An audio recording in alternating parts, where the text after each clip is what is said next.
월든 제3장 독서 3장은 독서에 관한 이야기입니다.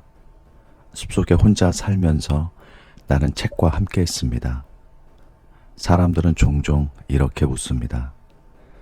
숲속에서 혼자 살면 외롭지 않습니까? 나는 이렇게 대답합니다. 책이 있는데 어떻게 외롭겠습니까? 책은 단순한 종이 묶음이 아닙니다. 책은 시간을 초월한 대화입니다. 수백 년, 수천 년 전에 살았던 사람의 생각이 지금 이 순간 내 손안에 살아있다는 것. 그것이 얼마나 경이로운 일인지 우리는 너무 당연하게 여기며 삽니다. 나는 월든에서 그 경이로움을 다시 발견했습니다. 나는 오두막에 몇 권의 책을 가져갔습니다. 많지 않았습니다. 하지만 그 책들은 내게 최고의 벗이 되어 주었습니다. 특히 나는 고대 그리스와 라틴의 고전들을 좋아했습니다. 호메로스의 일리아드를 원문으로 읽는 것은 특별한 경험이었습니다.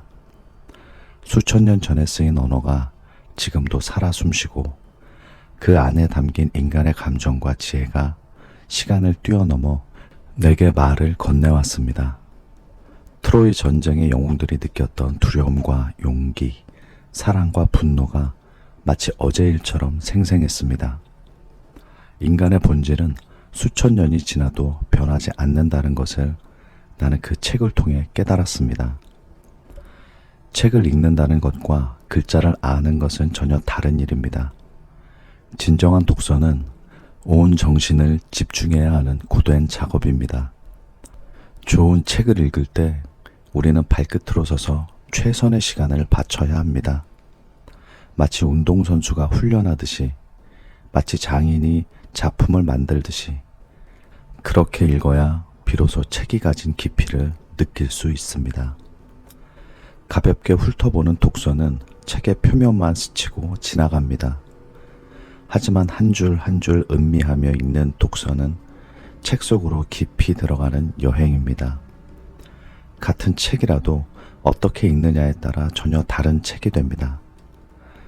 안타깝게도 대부분의 사람들은 진지한 독서를 하지 않습니다. 신문이나 가벼운 소설로 시간을 때우지만 그것은 진정한 독서가 아닙니다.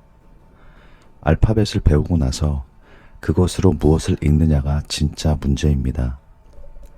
우리는 아이들에게 글 읽는 법을 가르칩니다.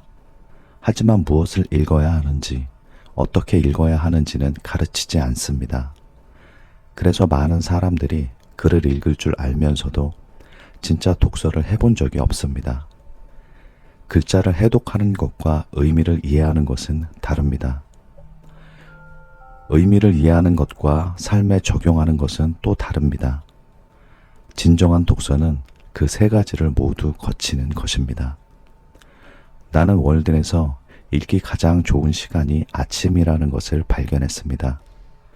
호수에서 목욕을 마치고 간단한 아침 식사를 준비하는 동안 물이 끓기를 기다리며 나는 책을 펼쳤습니다. 그 시간이 하루 중 가장 머리가 맑은 시간이었습니다. 어제의 피로는 수면으로 씻겨 나갔고 오늘의 걱정은 아직 시작되지 않았습니다.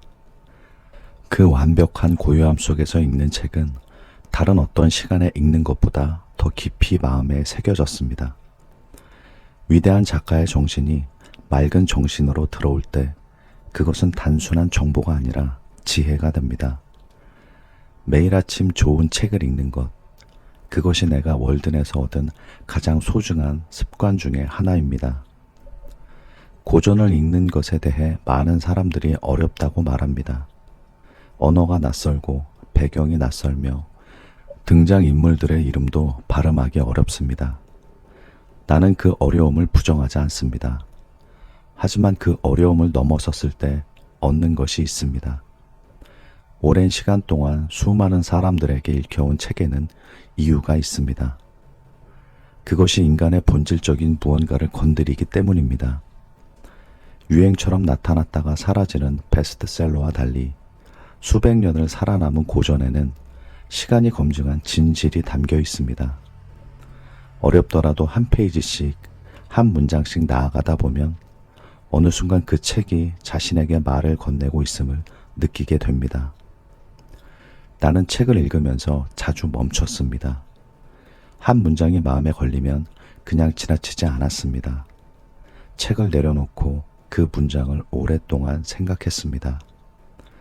때로는 그 문장을 가지고 산책을 나갔습니다. 걸으면서 그 의미를 되새기고 내 삶과 연결지어 생각했습니다. 그 과정에서 책의 내용이 단순한 지식이 아니라 내 것이 되었습니다. 독서는 저자와의 대화입니다. 저자가 말하고 독자가 듣고 그리고 다시 독자가 질문을 던집니다. 이것이 정말 사실인가? 내 삶에서는 어떠한가? 나라면 어떻게 했을까? 그 대화가 깊어질수록 독서는 풍요로워집니다. 마을마다 학교는 있습니다. 하지만 어른들이 공부할 수 있는 곳은 없습니다. 우리는 아이들을 교육하는 데는 많은 돈을 씁니다. 그러나 어른이 된 이후 교육은 각자의 몫으로 남겨두지요. 그래서 많은 어른들이 학창시절에 배운 것으로 평생을 살아갑니다. 하지만 세상은 변하고 지식은 깊어지고 우리가 아직 모르는 것들은 끝없이 많습니다. 배움을 멈춘 사람은 성장을 멈춘 사람입니다. 나이가 들수록 더 배워야 한다고 생각합니다. 젊었을 때는 몸으로 배우지만 나이가 들면 책으로 배울 수 있습니다. 그것이 독서가 노년에 특히 소중한 이유입니다. 나는 콩코드 마을이 단순히 농사 짓고 물건 파는 곳을 넘어 진정한 지식의 중심지가 되기를 꿈꿨습니다. 마을 사람들이 함께 모여 위대한 사상가들의 책을 읽고 토론하는 그런 마을을, 귀족들만이 학문을 누리던 시대는 끝나야 합니다. 책은 모든 사람에게 열려 있습니다. 농부도, 목수도, 상인도 위대한 철학자의 생각을 만날 자격이 있습니다. 그것이야말로 진정한 의미의 민주주의가 아닐까요? 정치적 권리뿐 아니라 지적 풍요로움도 모든 사람에게 열려 있어야 합니다. 그 꿈이 지금 이 시대에 조금은 실현되고 있다는 것이 기쁩니다. 책은 세상에서 가장 귀한 보물을 담고 있습니다. 그리고 그 보물은 어떤 왕도, 어떤 부자도 빼앗아갈 수 없습니다.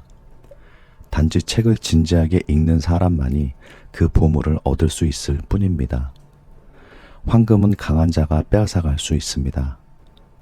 땅은 권력자가 차지할 수 있습니다. 하지만 책에서 얻은 지혜는 내 머릿속에 있는 한 아무도 빼앗아갈 수 없습니다.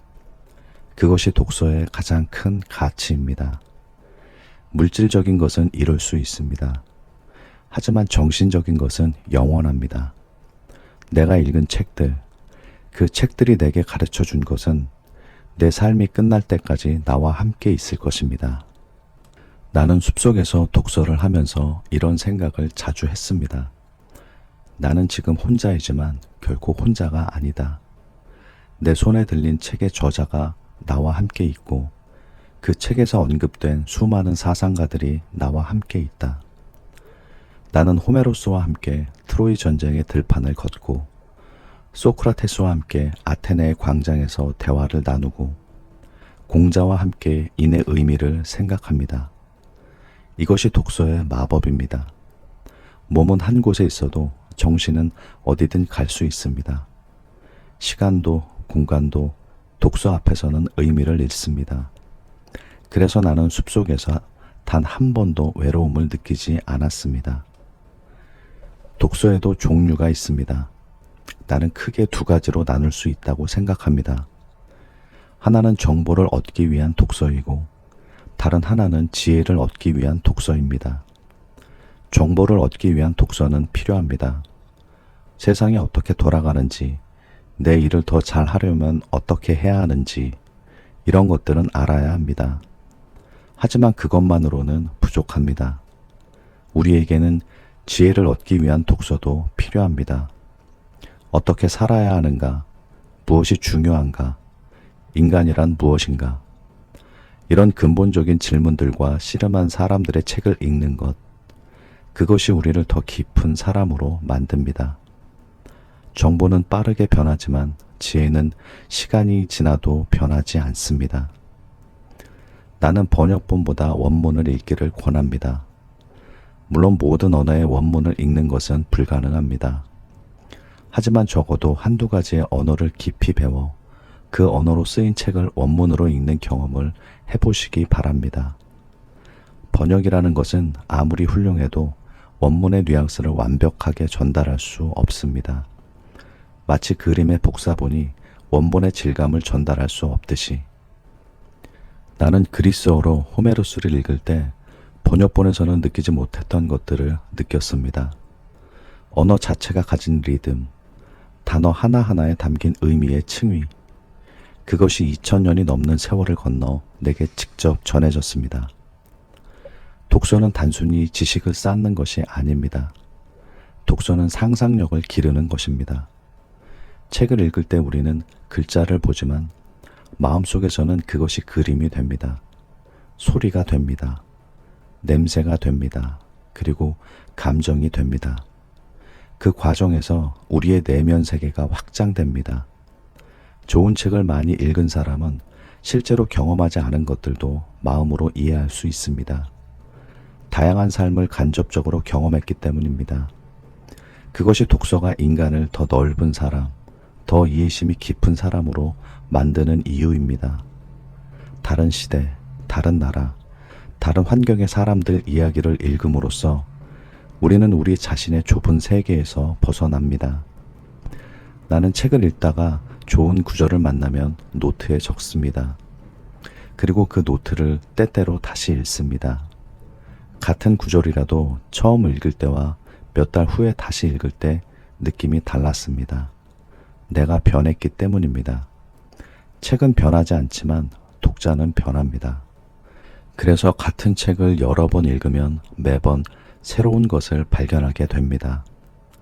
젊었을 때 읽었던 책을 중년이 되어 다시 읽으면 전혀 다른 책처럼 느껴질 때가 있습니다.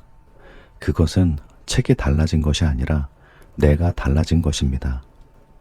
책은 거울입니다. 그 거울 앞에 설 때마다 지금의 나를 보여줍니다. 어떤 사람들은 독서보다 경험이 더 중요하다고 말합니다. 직접 해보는 것이 최고의 공부라고. 나는 그 말에 반만 동의합니다. 경험은 분명 소중합니다. 하지만 경험에는 한계가 있습니다. 한 사람이 평생 직접 경험할 수 있는 것은 매우 제한적입니다. 반면 독서를 통해 우리는 수천 년에 걸친 인류의 경험을 만날 수 있습니다.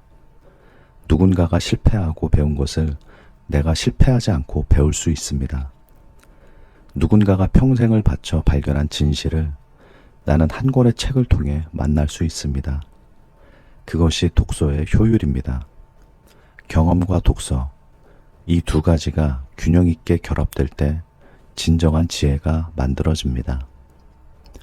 나는 숲속에서 시도 읽었습니다. 산문보다 시를 읽을 때 더 오랜 시간이 걸렸습니다. 시는 천천히 소리내어 읽어야 합니다. 시인이 선택한 각각의 단어, 그 단어들이 만들어내는 리듬, 행과 행 사이의 침묵, 이 모든 것이 시의 일부입니다. 나는 호숫가에 앉아 소리내어 시를 읽었습니다. 내 목소리가 숲속으로 퍼져나가고 새들이 그 소리에 반응하는 것 같았습니다. 시는 언어가 음악이 되는 순간입니다. 그리고 그 음악은 우리의 내면 깊은 곳을 건드립니다. 산문이 이성의 말을 건다면 시는 감성의 말을 겁니다. 좋은 삶을 위해서는 이성과 감성 모두 필요합니다. 책에 대해 이야기하면서 한 가지 경고를 드리고 싶습니다. 독서는 좋은 것이지만 독서에 빠져 실제 삶을 소홀히 해서는 안 됩니다. 나는 월든에서 책을 많이 읽었지만 동시에 많은 것을 직접 경험했습니다. 콩을 심고 낚시를 하고 숲을 걷고 호수에서 헤엄치고 책은 삶을 대체하는 것이 아니라 삶을 풍요롭게 하는 도구입니다. 책 속에만 살면서 실제 세상을 외면하는 것은 지도만 보고 여행을 하지 않는 것과 같습니다. 지도는 여행을 준비하는 데 도움이 되지만 실제 여행은 두 발로 걸어야 합니다. 책과 삶이 서로를 풍요롭게 할 때 비로소 진정한 독서의 가치가 드러납니다. 나는 숲속에서의 독서를 통해 하나의 확신을 얻었습니다. 인간은 배우도록 만들어진 존재라는 것을. 배움에 대한 욕구는 인간의 가장 근본적인 본능 중 하나입니다. 아이들을 보십시오. 그들은 가르쳐주지 않아도 끊임없이 질문하고 탐구하고 시도합니다. 그 배움의 불꽃이 어른이 되면서 꺼지는 것은 그것이 자연스러운 것이 아니라 교육 시스템과 사회의 압력이 그 불꽃을 꺼버리기 때문입니다. 우리는 그 불꽃을 다시 살려야 합니다. 죽을 때까지 배우는 사람, 그것이 내가 꿈꾸는 삶입니다. 그리고 그 배움의 가장 좋은 친구가 바로 책입니다. 독서를 하다 보면 자연스럽게 글을 쓰고 싶어집니다. 좋은 독서는 반드시 글쓰기로 이어집니다. 나는 월든에서 읽은 것들을 노트에 적고 그것을 바탕으로 내 생각을 써나갔습니다. 여러분이 지금 듣고 있는 이 이야기도 그 시절의 독서와 글쓰기에서 비롯된 것입니다.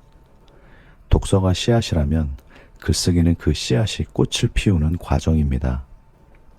읽은 것을 글로 표현하려 할 때 우리는 비로소 그것을 진정으로 이해했는지 확인하게 됩니다. 머릿속에서는 이해한 것 같은데 글로 쓰려 하면 막히는 경험. 그것이 아직 완전히 이해하지 못했다는 신호입니다. 글쓰기는 생각을 명확하게 만드는 가장 좋은 방법입니다. 독서는 또한 우리를 더 나은 대화 상대로 만들어줍니다. 많이 읽은 사람은 다양한 관점을 가지고 있습니다. 한 가지 문제를 여러 각도에서 볼 수 있습니다. 상대방의 말을 더 깊이 이해할 수 있습니다.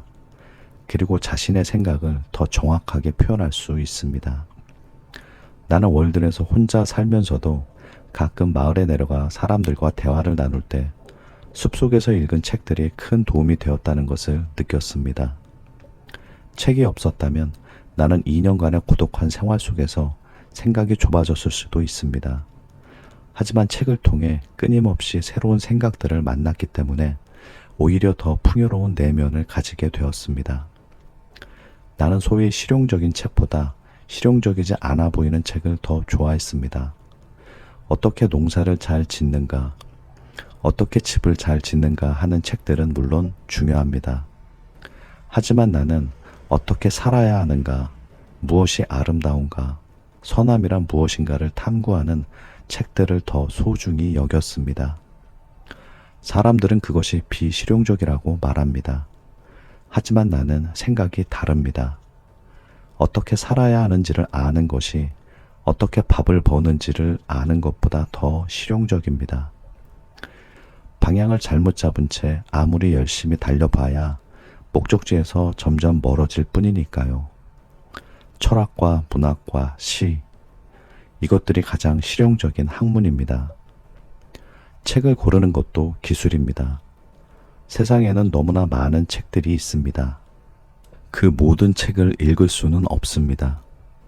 그렇다면 어떤 책을 읽어야 할까요? 나는 3가지 기준을 제안합니다. 첫째, 오래된 책을 읽으십시오. 시간이 검증한 책에는 이유가 있습니다. 둘째, 불편한 책을 읽으십시오. 내 생각과 다른 관점을 담은 책이 나를 더 성장시킵니다. 셋째, 어려운 책을 읽으십시오. 쉽게 읽히는 책은 쉽게 잊힙니다. 읽기 힘들었던 책이 오래 기억에 남습니다. 이 3가지 기준으로 책을 고른다면 삶을 바꾸는 독서를 할 수 있을 것입니다. 물론 가끔은 쉽고 재미있는 책을 읽는 것도 필요합니다. 독서가 고통이 되어서는 안 됩니다. 하지만 그것이 전부가 되어서도 안 됩니다.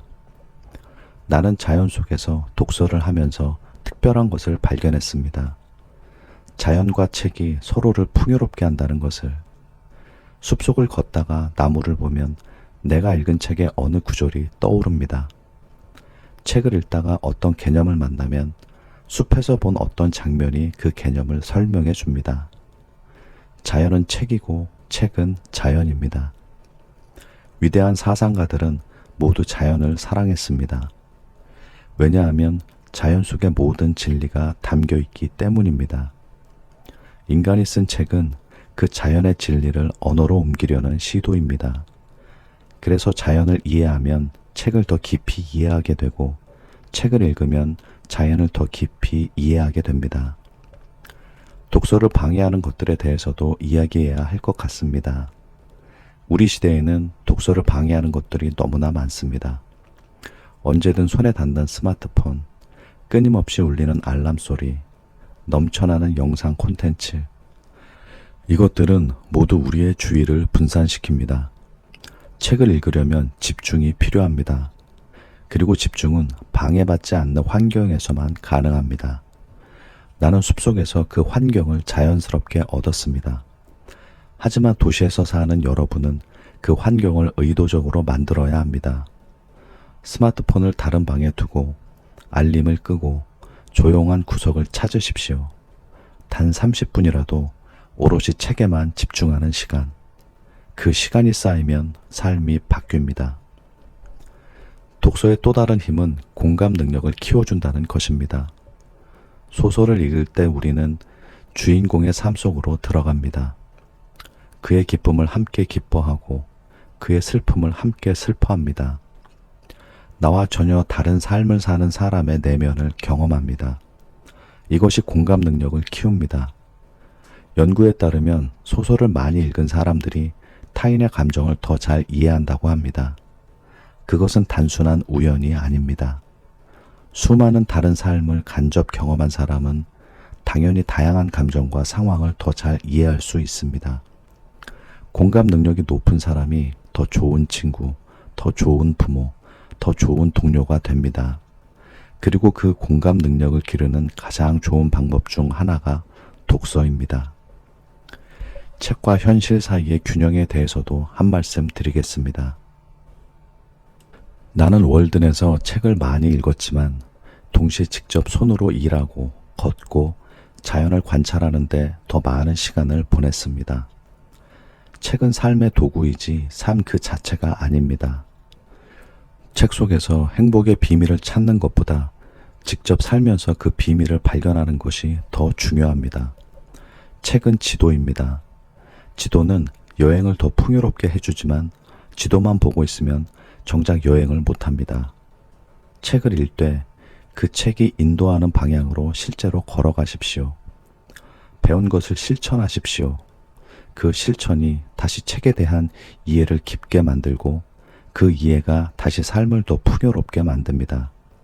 이 선순환이 독서의 진정한 가치입니다. 독서는 또한 우리에게 희망을 줍니다.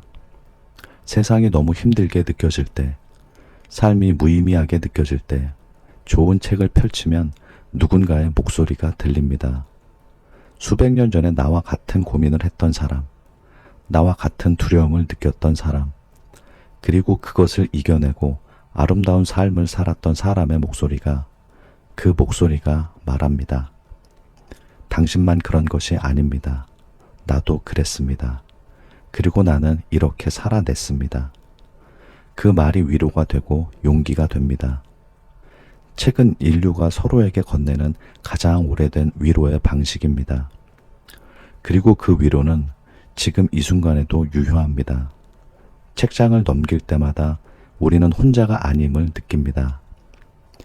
마지막으로 이 장을 마무리하며 한 가지 제안을 드리고 싶습니다. 오늘부터 하루에 단 20분만 좋은 책을 읽어보십시오. 20분은 짧은 시간처럼 느껴지지만 1년이면 120시간이 넘습니다. 그 시간 동안 우리는 얼마나 많은 것을 배울 수 있을까요? 처음에는 어렵게 느껴질 수도 있습니다. 스마트폰을 내려놓고 책을 만드는 것이 쉽지 않을 수도 있습니다. 하지만 한번 그 습관이 만들어지면 책 읽는 시간이 하루 중 가장 기다려지는 시간이 될 것입니다. 그것이 내 약속입니다. 책은 우리를 더 나은 사람으로 만들지 않을 수도 있습니다. 하지만 책은 분명히 우리를 더 깊은 사람으로 만듭니다. 그리고 깊은 사람은 어떤 상황에서도 흔들리지 않는 중심을 가집니다. 다음 장에서는 숲속의 소리에 대해 이야기해 드리겠습니다. 함께 해주셔서 진심으로 감사드립니다.